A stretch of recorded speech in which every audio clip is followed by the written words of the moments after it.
Welcome to our Covenant Sunday for till March this year, on the Feast of St. Joseph, the 19th of March. Actually, the feast will be celebrated tomorrow liturgically because the 19th falls on a Sunday. This feast day of St. Joseph was always very special for Father Kentonick, who celebrated his feast day or name day on this feast. And also Joseph Engling, who you see the picture of behind me, also would have celebrated his name day on the 19th of March.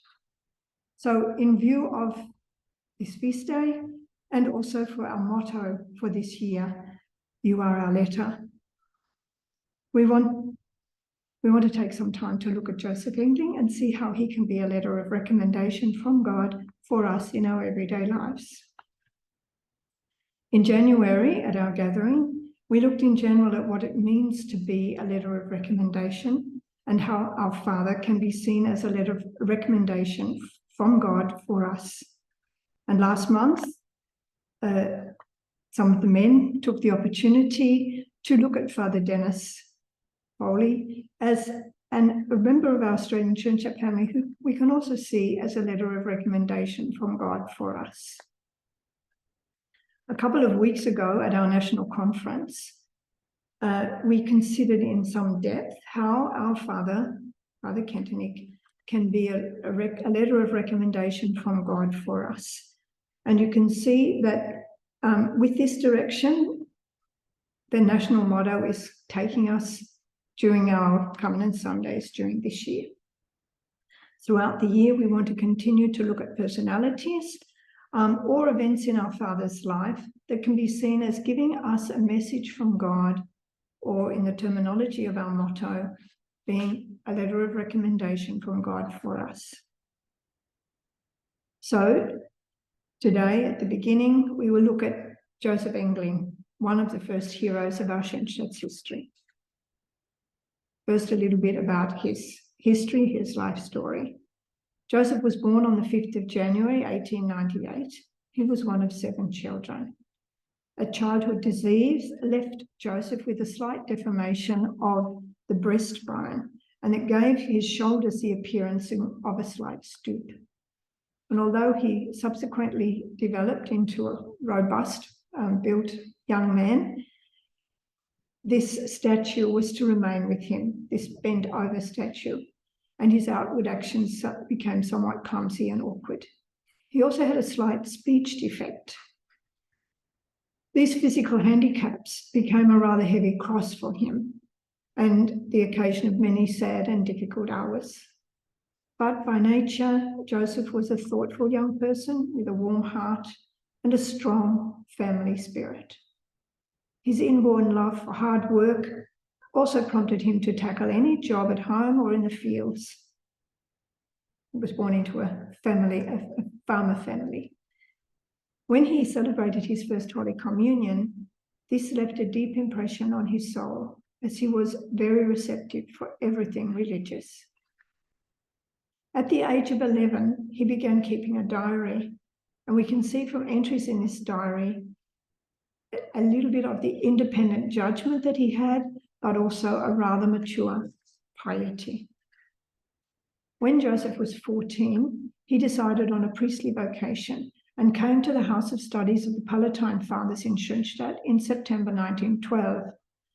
We might remember that Father Kentonick took up his position as spiritual director in that seminary, that House of Studies, in October of the same year. So Joseph Engling came under the influence of our Father very early in his studies, in his priestly studies, or studies for the priesthood. We know from historical sources that Joseph was not present at the talk Father Kentonick gave on the 18th of October 1914, later known as the founding document, but he had heard about it from some of the other boys, and he was then inspired to begin work on his self-education. Some months later, he approached Father Kentonick and explained to him the efforts he was making to increase his efforts towards sanctity. Father Kentonick saw this as a confirmation that God and the Blessed Mother had accepted the covenant he had representatively made for the boys and all future generations on the 18th of October. That includes us. Joseph was open for all the guidance Father Kentenich could give him, and he diligently followed the method of self-education and training of his character, which was offered to him. Despite all the physical defects that Joseph had, he was an industrious student with above-average talents, and he was a good mixer. Because of these characteristics, he soon occupied among his fellow students a position of well-recognized spiritual leadership. He participated in the founding history of the Marian Sodality at the House of Studies, which, as we know, later became the Apostolic Movement of Schoenstatt. All this played a decisive role in Joseph's life. During the school year of 1915-1916, he became the prefect of the Junior Sodality, and under his direction, the young Sodality reached a really high point. Some of you may remember that Joseph Engling is known for the May blossoms he offered to the Blessed Mother in 1916. He recorded 1,712 contributions in a single month. Prayers, sacrifices, deeds of love, etc., all to express his love for Mary. With this sincere striving, Joseph matured into a sincere embodiment of the ideas and ideals and the basic forces of which the early history of Schoenstatt was shaped. And it was at this time that he formulated his personal ideal, to become all things to all people and Mary's very own. This ideal became the aim of his life. His fervent love for Our Lady, our Mother thrice admirable, urged him on relentlessly to self-education and unselfish apostolic service towards others. He took very seriously the idea of the capital of grace, and as he followed a spiritual daily order, he offered everything to Our Lady, his sacrifices, his joys, his accomplishments, just everything in his daily life to Our Lady. He not only offered everything to her, but he continuously inspired the other boys on the Sodality to do likewise. Because he was not brilliant, not a brilliant speaker, and was always hampered by his clumsy ways, he promoted what he called quiet apostolate amongst his peers, stressing to them little deeds such as sincerity in helping others, not teasing, not being afraid to point out weaknesses to a friend, always in a manner that could be seen as being done out of love and respect, and so on. When some years after World War I, former members of this junior sodality were reminiscing, one of them remarked, "You have to marvel at how the sodality could awaken them and maintain such an ideal striving amongst our students in spite of the extreme adversity of this time." And then another one added, "It would hardly have been possible without Joseph Engling to victoriously carry this banner for us."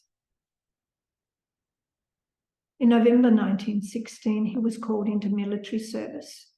Despite all the hardships and challenges connected with the First World War conditions, he offered all hardships and temptations to his mother for the capital of grace. He continued his efforts of self-education and cultivated a rich interior life.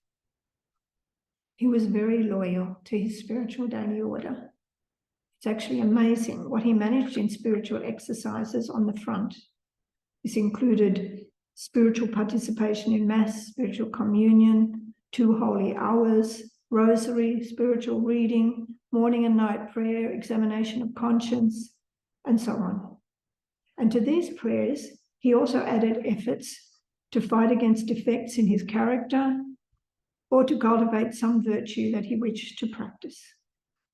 Every day, he loyally checked his spiritual daily order and wrote a written report to Father Kentenich of how he was going. But he did not only keep up this striving for sanctity on his own, he continued his diligent apostolate among his fellow sodality members who were also at the front.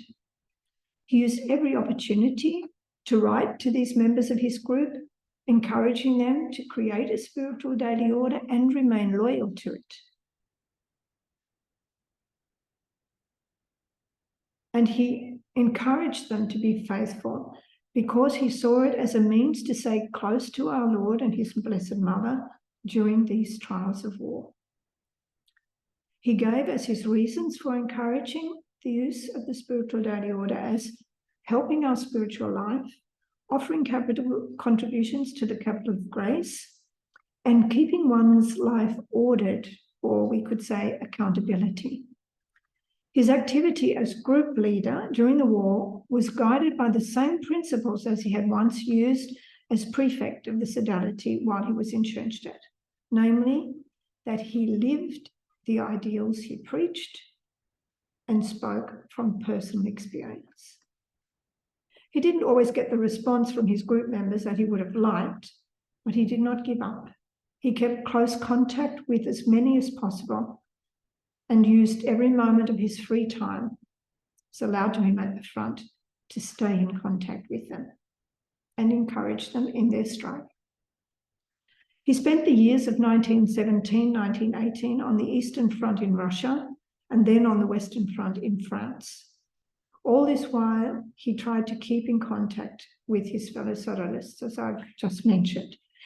In the middle of 1918, April 1918, when his regiment was in France, he offered Our Lady the gift of his life for the realization of Schoenstadt's objectives. Even when the horrors of death surrounded him and he saw his comrades cut down on all sides, he resolved to renew this offering of his life spiritually several times each day. This offer was not just words, but was taken very seriously. It helped him to maintain the peace of his soul in critical dangers. For example, he was always on hand when wounded men had to be dragged to the rear, when men buried alive had to be dug out, or dear friends had to be buried. He also did not shy from volunteering to get food, even amid the barrage of artillery fire.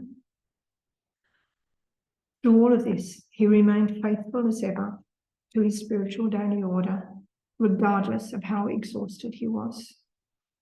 Towards the end of his life, he added another spiritual exercise to his spiritual daily order when he adored the Blessed Trinity dwelling in his soul every hour. In other words, he was practicing living constantly in the presence of God. On the 4th of October, 1918, not far from Cambrai in France, a final missile struck him, and his consecration to the Blessed Mother was sealed with his death. His grave has remained unknown to this day, but there are memorials to him at many of our shrines. We have one here at our National Shrine at Mulgoa. I wonder how many have visited that memorial and really taken in what it is challenging us to do. It says on the memorial stone, "We preserve your heritage." What is this heritage? To live the covenant of love daily and with serious love for the Blessed Mother, wishing to feel her capital of grace so that she can be active from the shrine. Father Kentenich called Joseph Engling the living founding document. At another time, Father Kentenich said, "We see his life as the classic example of the motto, 'With hope and joy, confident in the victory, we go with Mary into the postmodern age.'" Joseph's living of the covenant of love was heroic, and it is in this sense that we can take Joseph Engling as our model. We wish to see him as a letter of recommendation from God to us. We may ask ourselves, how loyal are we to our covenant of love, to our personal or group ideal, to our spiritual daily order? We do not want to be loyal for loyalty's sake, but because we know these educational tools will lead us to a deeper relationship with our Mother Thrice Admirable and ultimately to Jesus and the Triune God. If we take Joseph Engling's life seriously as a letter of recommendation from God for us, then we will be able to hear from others with whom we live the words, You are our better. We wish to be authentic witnesses to God in our lives, witnessing to a living God and to the Blessed Mother's loyal educational activity from her shrine. I hope this short introduction to Joseph Engling will inspire us in the next month to live our Christian Catholic lives as well as we can, relying on the graces of transformation that Our Lady intercedes for us in her shrine. I wish you all many blessings and graces from the shrine here at Mogoa for the last weeks of Lent, and may you and your families rejoice with the risen Lord at Easter. Thank you. As an addition, you may wish to discuss with each other the following questions. What can Joseph Engling mean for me or for us in our life? How can his life be a letter of recommendation for others to get to know Schoenstatt and its educational principles? And how do we see his relationship with Father Kentenich, his trust in him and his guidance as an example for us in our everyday lives? Thank you, and have a good discussion and a blessed Covenant Day.